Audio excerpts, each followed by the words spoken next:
ભરૂચ જિલ્લાના નેત્રંગ તાલુકામાં સોમવારે આભ ફાટ્યું હતું। પહેલા 2 કલાકમાં 5.5 ઇંચ બાદ બીજા 2 કલાકમાં 2 ઇંચ વરસાદ તૂટી પડતા સર્વત્ર જળ તરબોળ કરી દીધું હતું। ભરૂચ જિલ્લામાં છેલ્લા 2 દિવસથી ગોરંભાયેલા વાતાવરણ વચ્ચે ક્યારેક ઝરમર તો ક્યારેક ઝાપટા સ્વરૂપે વરસાદ વરસતો હતો। સોમવારે એલર્ટ વચ્ચે નેત્રંગ તાલુકામાં છપ્પરફાટ આકાશી ઝર વરસી પડતા જોતજોતામાં નદી નાળા છલકાવી દઈ અત્ર તત્ર સર્વત્ર પાણી કરી દીધું હતું। સવારે 8 થી 10 વાગ્યામાં નેત્રંગ તાલુકામાં જાણે આભ ફાટ્યું હોય તેમ 133 મિલીમીટર એટલે કે 5.5 ઇંચ વરસાદ વરસી જતા લોકોના હાલ બેહાલ કરી દીધા હતા। જે બાદ પણ પછીના 2 કલાકમાં 45 મિલીમીટર વરસાદ ખાબકી ગયો હતો। 4 કલાકમાં 7.5 ઇંચ વરસાદના કારણે નીચાણવાળા વિસ્તારો સહિત આનંદનગર સોસાયટીમાં તો લોકોના ઘરોમાં પાણી ફરી વળ્યા હતા। નેત્રંગથી અંકલેશ્વર ઝંખવાઓ માંડવી જતા સ્ટેટ હાઈવે પર તો જાણે નદીઓ વહેતી હોય તેવા ધસમસતા પાણીના કારણે વાહન વ્યવહાર પણ ખોરવાઈ ગયો હતો। બીજી તરફ તાલુકાના રામકોટ, મોટા માલપોર, ચિકલોટા, મોડલિયા, કામલિયા સહિતના 8 જેટલા ગામનો રસ્તો પણ પાણીના ઘોડાપૂરના કારણે બંધ થઈ જતા હજારો વાહન ચાલકો અટવાયા હતા। ધોધમાર વરસાદના કારણે મોરિયારા ગામે સવારે કુદરતી હાજતે ગયેલા જયેશ કનુ વસાવા પાણીમાં ફસાઈ જતા તાડના ઝાડ પર ચડી ગયા હતા।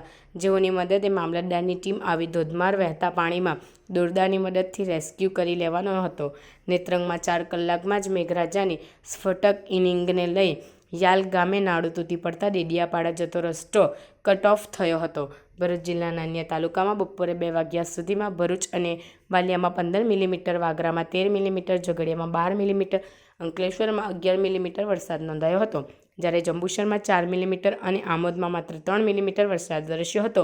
ચોમાસાની સિઝનમાં ભરૂચ જિલ્લાના નેત્રંગથી 14 કિલોમીટર દૂર નેત્રંગ ડેડિયાપાડા રોડ પર દાણીકોટ ગામે રંપમ ધોળ સોડે કળાએ ખીલી ઉઠ્યો છે।